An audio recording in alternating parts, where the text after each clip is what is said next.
L'Europe ne s'est avancée que dans les crises. L'accord du 21 juillet sur le plan de relance de 750 milliards en est une nouvelle illustration. Les partenaires ont surmonté leurs dissensions pour aboutir à un compromis que l'on peut relativiser, mais qui sur le fond marque un véritable tournant. Le mot « historique », dont se repaissent les commentateurs, n'est pas galvaudé pour une fois. Non que l'accord en lui-même soit spectaculaire par ses montants, disons plutôt que ce petit pas des États membres est un grand pas pour la construction européenne à travers les principes qu'il véhicule. Certes, il faut l'admettre, c'est un petit accord du point de vue financier.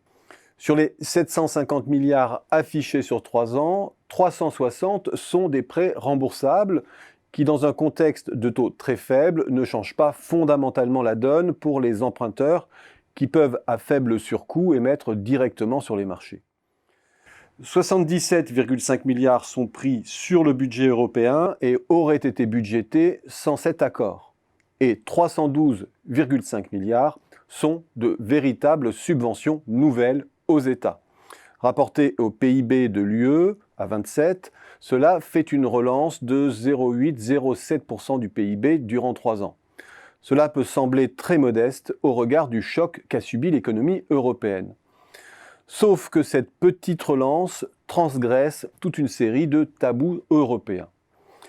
1. La Commission va s'endetter sur une période limitée à ce stade, puisque ce pouvoir d'emprunt cessera au plus tard en 2026. Mais cet emprunt communautaire fait tomber un tabou. L'Allemagne rallie une idée qu'elle avait toujours combattue jusqu'à ce jour et ouvre la porte à la possibilité de financer collectivement la relance européenne sans altérer la situation financière des États membres en situation de vulnérabilité. Autrement dit, sans les exposer à des primes de risque pénalisantes, les fameux spreads. Et emprunt solidaire, cela veut dire remboursement solidaire. Cela change tout. 2. En ouvrant la porte à l'endettement, l'accord ouvre du même coup celle d'une fiscalité commune européenne. Car emprunter, cela veut dire rembourser et donc mettre en place des ressources propres. Cet emprunt devra être remboursé d'ici 2058 au plus tard. Sur le tapis, il y a dès 2021 une taxe sur le plastique non recyclé. Il y a une relance aussi de l'idée d'un mécanisme carbone aux frontières et d'une taxe européenne sur les géants du numérique, sur lesquels la Commission doit faire de nouvelles propositions. Troisième principe transgressif et bloquant jusqu'ici, l'Europe des transferts. Par son architecture, le plan de relance organise un transfert des pays les moins vulnérables vers les pays les plus déstabilisés par la crise sanitaire, au premier rang desquels l'Italie, l'Espagne et la France.